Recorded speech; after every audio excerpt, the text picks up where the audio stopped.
안녕하세요. 서울 자취생활 오늘 260일차입니다. 매일매일 하는 시간을 잘 쌓고 있네요. 오늘은 출근 조금 일찍 했어요. 조금 일찍 했고, 어제 일일 보고서를 못 쓰고, 계약 고객님들하고 밥 먹느라 빨리 퇴근을 해서 일찍 출근해서 보고서 쓰고 보고서 쓰면서 반성을 많이 했습니다. 가만 고객 한 명도 못 잡고 전화 통화를 많이 못 하고 이제 인스타그램에 콘텐츠 만들고 그리고 이제 상담 들어가서 업무를 많이 못 했어요. 그리고 오늘은 이제 블로그 작업하느라 또 시간을 많이 써가지고 전화 사실 60콜 정도밖에 못했는데 마감 보고서 카톡으로 하는 거 못하고 지금 보고서 하나도 못 쓴 상태인데 내일도 좀 일찍 일어나서 가서 좀 적어봐야지 하고 있습니다. 오늘 출근해서 팀미팅 하고 병원 다녀왔어요. 한의원 다녀왔고 파리바게뜨에 베이글이 맛있습니다. 그래서 베이글하고 커피 먹고 한의원 원장님이 조금 늦게 나오시더라고요. 그래서 그거 먹고 가면 시간이 딱 맞아서 치료받고 대신에 이제 점심은 좀 생략하고 그 시간에 좀 책 읽고 블로그 작업하고 이제 TM하고 그리고 오늘은 좀 기도하고 싶어서 TCC 갔다 왔습니다. 더 크로스 처치 판교에 있는 교회 가서 지금 이제 이스라엘 축복하는 그런 기도회 지금 하고 있어요. 19일부터 시작했나? 네, 그래서 하고 있어서 교회 다녀왔고 갔다 와서 좀 간단하게 먹고 씻고 그랬습니다. 그러면서 든 생각은 마음이 외롭나 자꾸 살찌는데 계속 뭐가 먹고 싶지 이런 생각? 마음이 허한가 보다 그런 생각했습니다. 그리고 계속 좀 하나님 생각하고 집중하면서 신앙으로 좀 극복하고 채워보려고 생각하는 중이고 내일은 이제 11시에 방문 예정 있어요. 두 분 오실 거라서 상담 좀 신경 쓰고 그리고 오후에는 또 일을 할 것 같습니다. 오늘부터는 이제 헤리티지 대한민국 건국에 대한 내용입니다. 독립에서부터 6.25 전쟁 전까지 내용을 좀 짧게 훑어서 좀 설명드리도록 하겠습니다. 성각자들의 심은 독립의 씨앗. 누군가는 꿈꿨고 그걸 이루고자 애쓰고 노력하고 수고한 분들이 있었죠. 근데 사실 이게 언제 올까 이거를 예상하지 못했어요. 아무도. 근데 여기에 딱 그렇게 적혀 있어요. 예상치 못한 때 갑작스럽게 피어났다. 제 삶의 어떤 그런 좋은 계기들도 예상하지 못한 때 갑작스럽게 피어났으면 좋겠네요. 1945년 8월 15일 정오 라디오에서 일본 천황의 항복선언이 울려 퍼졌다. 하지만 사실 조선의 백성들은 상황을 제대로 파악하지 못했었고요. 그리고 사람들은 좀 눈으로 보고 귀로 듣는 소식이 이제 뭐 해방 소식을 이제 믿을 수 없게 만들었어요. 어차피 일본군과 일본 경찰이 여전히 활동을 하고 있었으니까. 대다수 국민들은 일본의 식민지가 되어버린 조선에서 태어났고 태어나면서 만나게 된 조국이 일본이었고 일본식 이름 일본어가 국어로 사용하면서 자랐었고 그래서 일제히 패망이나 조선의 해방 소식이 쉽사리 믿겨지지 않았어요. 그래서 그날 해방된 날에는 만세 소리도 들리지 않았다고 합니다. 여기에 아주 인상 깊은 그런 글귀가 있어요. 3.1운동 때 사용하고 고의 간직해두었던 태극기를 꺼내들고 사람들이 이제 감격에 차서 거리에 메우기 시작을 했는데, 그곳에는 울음과 눈물이 가득했지만 그 어디에서도 슬픔은 찾아볼 수 없었다. 너무 멋진 말이죠. 제 삶에도 이걸 느끼는 날이 있었으면 좋겠다는 생각이 드네요.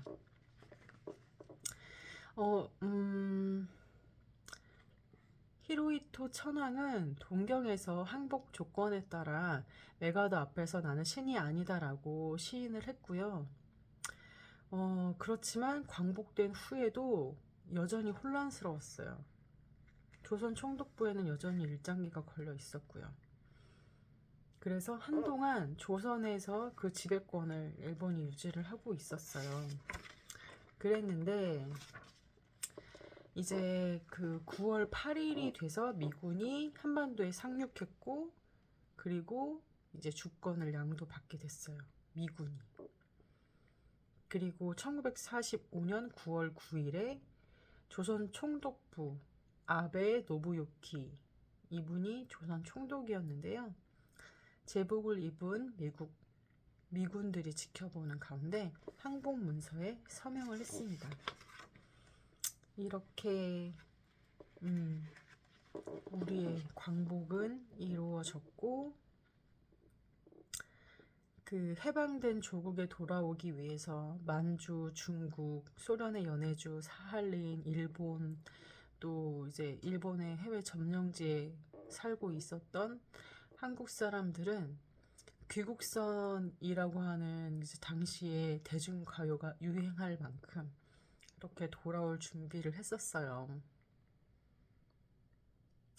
그 가사가 이런 내용이 있네요. 돌아오네 돌아오네 고국 산천 찾아서 얼마나 그렸던가 무궁화꽃, 얼마나 외쳤던가 태극깃발, 갈매기야 웃어라 파도야 춤춰라 귀국선 뱃머리에 희망이 크다. 돌아오네 돌아오네 부모 형제 찾아서 몇 번을 불렀던가 고향 노래, 몇 번을 불렀던가 고향 노래를. 칠성별아 빛나라 달빛도 흘러라 귀국선 고동소리 건설은 크다. 돌아오네 돌아오네 부모 형제 찾아서 얼마나 싸웠던가 우리 해방을, 얼마나 찾았던가 우리 독립을. 흰 구름아 날려라 바람은 불어라 귀국선 파도 위에 새날은 크다. 저는 다른 차원에서 지금 이 노래가 저한테 와닿는 부분이 있는데, 지금은 나눌 수 없지만 제 삶에도 해방이 있었으면 좋겠네요. 네,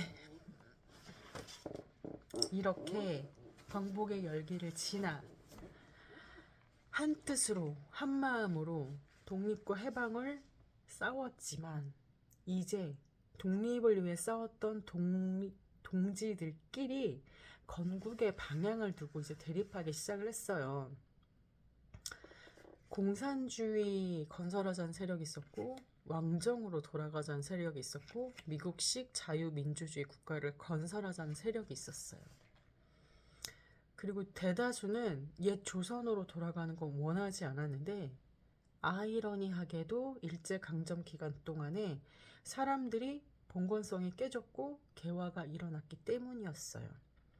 그래서 새로운 나라의 건국에 아주 수용적인 태도를 가지고 있었는데, 그러면서도 매우 혼란스러웠죠. 일제 포갑에 일본인에게 부역하고 동적인 조선인을 핍박했던 친일파에 대한 분노가 있었고, 그리고 이제 과거의 잘잘못을 바로잡고 역사를 깨끗이 청산하자 생각했던 그런 부분들이 점차 복수심으로 변절됐고, 그리고 일제 강점기 동안에 경찰이나 공무원이나 기업가로 일했던 사람들에게 좀 무분별하게 그런 분노심이 많이 이제 터진 거예요. 그때 평양에서 건국준비위원회를 조직하고 이제 고당 조만식이 이런 얘기를 하셨어요. 생각하면 과거 원통한 일도 많았지만 지금은 과거의 구구한 일을 추궁할 때가 아니라 큰 일을 할 때다. 만일 우리가 일본인에게 복수를 하면 일본에 가 있는 700만 동포는 어떻게 되겠는가? 아울러서 우리가 자기 땅에 있는 다른 동포를 해한다면 만주에 가 있는 2, 300만 우리 동포는 어떻게 될 것인가? 따라서 생명만이 아니고 신궁, 불각, 사원 건물, 은행, 회사 및 점포, 선박, 교량 등 일반 시설에 관해서도 절대 소각, 파괴하는 일이 없도록 하자. 그래서 조선 동포들끼리 서로 가해하지 말자고 주장을 했어요.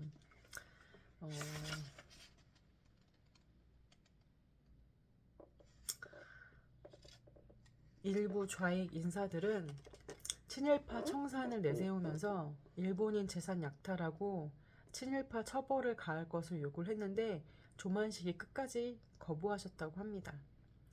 참 멋있죠. 이건 솔직히 쉽지는 않은 일이에요. 그리고 그 당시에는 공산주의가 대유행을 했어요. 조선이 해방될 당시에는 이승만은 미국에 체류 중이었고 김구는 중국 충징에 활동하고 있었고요. 10월에 이승만이 먼저 귀국했고 그 이후에 이제 김구 비롯한 임시정부 요원들 10명이 여의도 비행장에 도착을 했습니다. 그리고 안타깝지만 그 상해 임시정부는 망명 정부로서의 지위를 끝내 인정받지 못했어요. 그리고 그런 채 미군 수송기에 타고 개인 자격으로 귀국을 한 거였고 1946년 8월 동아일보가 실시한 여론조사에 따르면 우리 국민의 70%가 사회주의를, 7%가 공산주의 국가 체제를 희망한다는 통계가 발표됐어요. 박헌영의 조선 공산당이 계급체계를 타파하자는 구호를 내걸고 토지의 무상 몰수, 무상 분배와 친일파 청산에 대한 확고한 의지를 나타냈었고요. 이게 이제 봉건제도나 일제강점기에 식민 통치를 받았던 그런 억압당했던 국민들로부터 압도적인 지지를 받았어요. 그리고 이런 분위기 속에서 이 박헌영은 김일성을 만났는데 북한에도 공산당 북조선 분국을 창당하겠다는 의견을 피력했고 소련의 지원을 받아서 독단적으로 북조선 노동당을 창단했어요. 그리고 이때부터 공산주의 계열도 이제 남한 북한으로 갈라지게 되었고요. 그러니까 이런 상황들을 보면서 이제 철저하게 반공주의자였던 이승만과 김구는 고민을 했고 사실 그 당시 때로 보자면 공산주의는 조선 사람들의 비참함과 그런 염원을 가지고 그 세력을 키워나갔죠. 그리고 해방 이후에 한반도는 공산주의 국가가 될 것처럼 그렇게 건국이 될 것처럼 보였어요. 당시에 국민의 70%가 사회주의를 원했다고 하니까 네. 자유가 주어졌고 광복이 됐고 이후에 갓 자유를 맞이한 국민에게는 당장 결정을 해야 할 수많은 선택들이 강요되어졌습니다. 그리고 이때 이 선각자 분들은 이런 생각을 하셨어요. 국민의 분노의 감정을 들끓게 하는 이런 마음을 만들어내기보다 오히려 일본을 탓하지 않고 자기 성찰과 국가 건설이라는 이름으로 민족이 지향해야 할 방향성에 대한 이런 메시지에 집중했고 끊임없는 갈등과 복수의 역사를 매듭짓고 미래로 나가자. 우리 자신을 바로 세우고 양심이 시키는 대로 우리의 새로운 운명을 만들어가자. 이것이 선각자들의 외침이었습니다. 그래서 3.1운동, 이제 그 3.1 독립선언서에 보면 이렇게 내용들이 있다고 해요. 스스로를 채찍질하기에도 바쁜 우리에게는 남을 원망할 여유도 없다. 우리는 지금의 잘못을 바로잡기에도 급해서 과거의 잘잘못을 따질 여유도 없다. 지금 우리가 할 일은 우리 자신을 바로 세우는 것이지 남을 파괴하는 것이 아니다. 양심이 시키는 대로 우리의 새로운 운명을 만들어가는 것이지 결코 오랜 원한과 한순간의 감정으로 셈이 나서 남을 쫓아내는 것이 아니다. 우리는 단지 낡은 생각과 낡은 세력에 사로잡힌 일본 정치인들의 공명심으로 희생시킨 불합리한 현실을 바로잡아 자연스럽고 올바른 세상으로 되돌리려는 것이다. 엄청 멋지네요. 우리나라가 이렇게 멋있었다니. 그리고 나서 이승만 박사가 임시 의장이셨는데요. 각 지역구 대표는 198명 중에 이제 이 임시 의장으로 이렇게 연설을 하셨다고 합니다. 대한민국 독립민주국 제1차 회의를 여기서 열게 된 것을 우리가 하나님께에게 감사해야 할 것입니다. 종교사상 무엇을 가지고 있든지 누구나 오늘을 당해가지고 사람의 힘으로만 된 것이라고 우리가 자랑할 수 없을 것입니다. 그러므로 하나님에게 감사를 드리지 않을 수 없습니다. 나는 먼저 우리가 다 성심으로 일어나서 하나님에게 우리가 감사를 드릴 터인데 이윤영 의원 나오셔서 간단한 말씀으로 하나님에게 기도를 올려주시기 바랍니다. 바른마음 성각자들 그리고 이 나라는 하나님께 감사하며 기도로 시작한 나라입니다. 이윤영 의원님은 목사님이셨어요. 그리고 이렇게 기도를 하셨는데요. 기도의 내용 읽어드리도록 하겠습니다. 이 우주와 만물을 창조하시고 인간의 역사를 섭리하신 하나님이시여 이 민족을 돌아보시고 이 땅에 축복하셔서 감사에 넘치는 오늘이 있게 하심을 주님께 저희들은 성심으로 감사하나이다. 오랜 세월 동안 이 민족의 고통과 호소를 들으시고 정의의 칼을 빼서 일제 폭력을 굽히시사 하나님은 이제 세계 만방의 양심을 움직이시고 또한 우리 민족의 염원을 들으심으로 이 기쁜 역사적 환희의 날을 이 시간에 우리에게 오게 하심은 하나님의 섭리가 세계 만방에 현시하신 것으로 믿나이다. 하나님이여 이로부터 남북이 둘로 갈리어진 이 민족의 어려운 고통과 수치를 신원하여 주시고 우리 민족 우리 동포가 손을 같이 잡고 웃으며 노래 부르는 날이 우리 앞에 속히 오기를 기도하나이다. 하나님이시여 원치 아니한 민생의 도탄은 길면 길수록 이 땅의 악마의 권세가 확대되나 하나님의 거룩하신 영광은 이 땅에 오지 않을 수 없을 줄 저희들은 생각하나이다. 원컨대 우리 조선 독립과 함께 남북 통일을 주시옵고 또한 민생의 복락과 아울러 세계 평화를 허락하여 주시옵소서.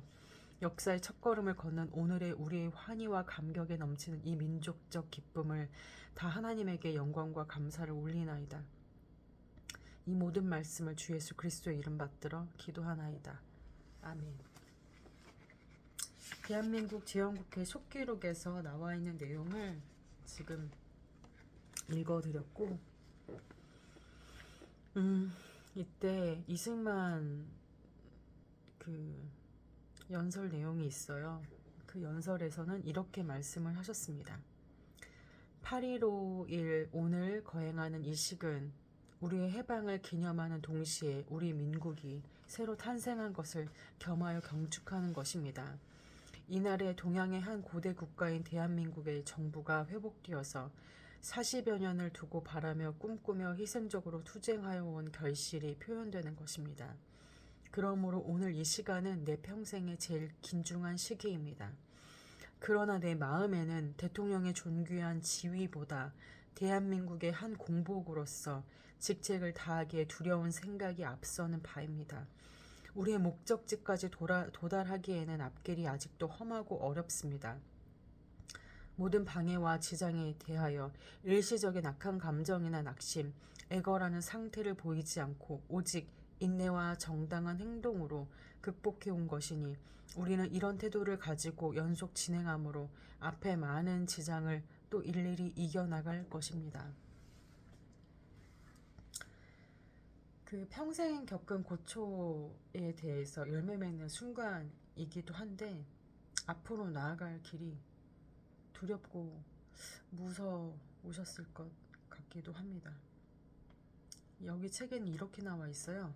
대한민국의 절반은 자유를 얻지 못한 노예 상태에 머물러 있었다. 그래서 그 모두가 누리는 자유를 향한 그 갈망에 도달하기 위해서 이런 생각들을 하신 거죠. 선각자 분들은. 이때 메가더 원수도 초대가 되었었고요. 그 이승만과 메가더는 특별한 이제 관계를 가지고 있었어요. 이제 한국 우호 연맹의 고참 멤버였던 메가더 장인이 자신의 사위인 메가더를 이승만에게 소개를 해줬고, 둘은 서로 대화를 나누던 중에 서로가 비범한 인물임을 알아차렸고, 그리고 이제 교제가 깊어졌죠. 만남이 참 중요하다는 그런 생각이 또 듭니다. 좋은 만남. 그리고 그렇게 반만 년 동안 억압된 삶을 살던 조선인들에게 자유를 찾았는데, 다시 반복해서 말씀드리지만 심었던 씨앗들, 선각자들이 심었던 씨앗이 아무도 예상하지 못한 날 갑작스럽게 결실을 맺었습니다. 근데 이건 사실 좀 절반의 기쁨이었죠. 1949년 6월 대한민국에 주둔하던 미군이 철수했어요. 같은 해 10월에 중국에는 공산당 정부가 들어섰고요. 그리고 1950년 1월 12일 미국 국무장관 에치스는 미국의 극동 방위선에서 한국과 대만을 제외한다는 소식이 들려왔습니다. 대한민국에는 왠지 모를 불안한 기류가 자유의 설렘에 겹쳐서 나타났고, 폭풍 전야와 같은 불안한 고요함이 가득 덮이고 있었습니다. 건국의 감격이 이제 무너졌죠. 그리고 전쟁으로 인해서 포탄이 국토에 떨어졌고, 얻자마자 잃었기에 상실감은 매우 컸습니다. 내일은 이제 그 전쟁에 대한 내용들에 대해서 말씀을 드리도록 하겠습니다. 이제 12시가 넘었고요. 내일도 일찍 일어나야 되기 때문에 이제 전 좀 쉬도록 하겠습니다. 오늘도 수고 많으셨고 편히 쉬세요. 안녕. 나 사이로 잘 자.